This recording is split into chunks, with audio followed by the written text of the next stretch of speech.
கர்த்தருக்குள் அன்பான தேவ பிள்ளைகளே, ஆண்டவரும் இரட்சகருமாகிய இயேசுவின் நாமத்தில் உங்களுக்கு என் அன்பின் வாழ்த்துக்கள்.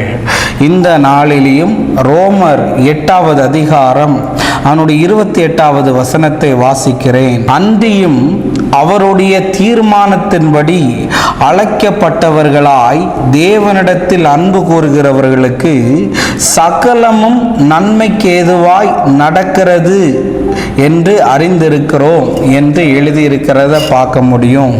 இந்த வசனத்தை பல கோணங்களில் நான் உங்ககிட்ட பேசியிருக்கிறேன். ஒவ்வொரு முறையும் பேசும்போதும் ஆண்டவர் ஒவ்வொரு விதமான வெளிப்பாடுகளை எனக்கு தருகிறார். இன்னைக்கும் ஆண்டவர் சொல்லுகிறார், உங்க வாழ்க்கையில நடந்தது,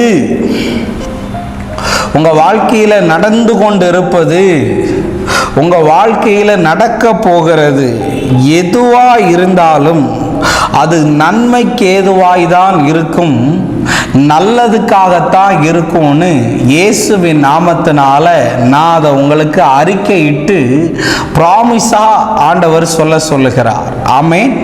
இன்னைக்கு நிறைய நேரத்தில் பிரதர், இந்த காரியம் எனக்கு தீமைக்கு ஏதுவா நடக்குது, இந்த காரியம் எனக்கு பிரச்சனைக்கு ஏதுவா நடக்குது, பிரதர் இந்த காரியம் போராட்டத்துக்கு ஏதுவா நடக்குதுன்னு சொல்றியா, அது எல்லாம் நன்மைக்கு ஏதுவாய் தேவன் உன் வாழ்க்கையிலே மாற பண்ணுவார் என்பதை நீ மறந்து விடக்கூடாது.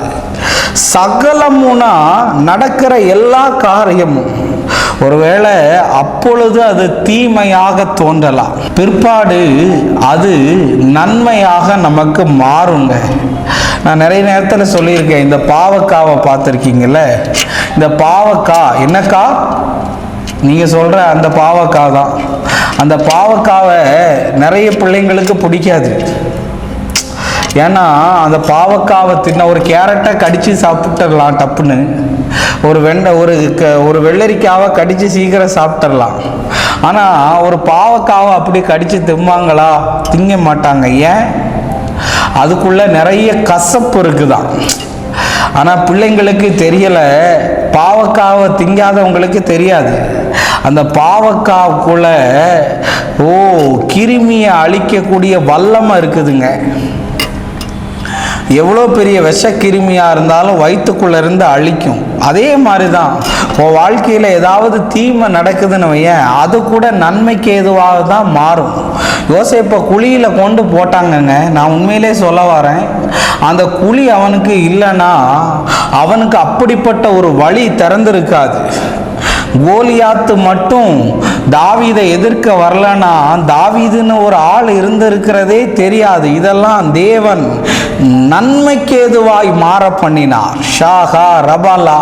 இன்னைக்கு உன் குடும்பத்தில் நிறைய கோலியாத்தை எழுப்பி நிற்கலாம், இல்லாட்டி உனக்கு விரோதமாக நிறைய பேர் குழி வெட்டலாம். ஆனால் இன்னைக்கு ஆண்டவர் சொல்கிறாரு, எல்லாம் தீமையாக மாறாமல் உனக்கு நன்மைக்கு ஏதுவாக நல்லதாக மாறும். கவலைப்படாத, கண்டிப்பாக தீமைக்கு ஏதுவாக இருக்காது.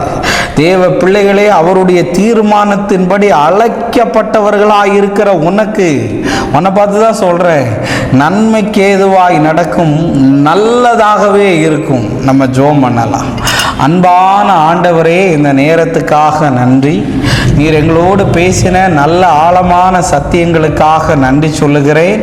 நன்மைக்கு ஏதுவாய் எல்லாம் நடக்க கர்த்தர் உதவி செய்யும். இயேசுவின் நாமத்தில் வேண்டுகிறேன் நல்ல பிதாவே. ஆமேன். ஆமேன். God bless you. கர்த்தர் உங்களை ஆசீர்வதிப்பார்.